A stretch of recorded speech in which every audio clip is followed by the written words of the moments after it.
Депутаты Госсовета вместе с исполнительной властью Коми рассматривают альтернативные способы решения проблемы нехватки мест в детских садах. Один из них – создание семейных дошкольных групп. По задумке парламентариев, семейный вариант для 3-5 малышей могут организовать, например, женщины, которые сами сидят дома по уходу за ребенком. Об этом рассказал на заседании Президиума председатель Комитета по социальной политике Сергей Артеев. По его словам, это позволит создать не только дополнительные места для малышей, но и рабочие места.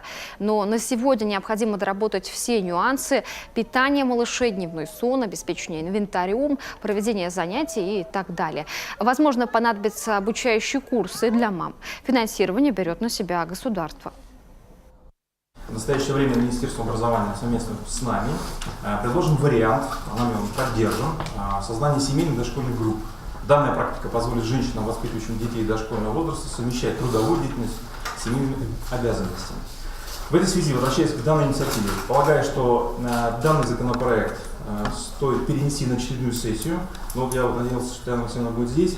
В принципе, я полагаю, коллеги, необходимо, наверное, уже как-то определиться с перспективой данного законопроекта. Я бы просил инициаторов его существенно доработать, изменить с точки зрения актуальности сегодняшнего дня. Вместе с этим вопросом депутаты на доработку отправили еще несколько законопроектов.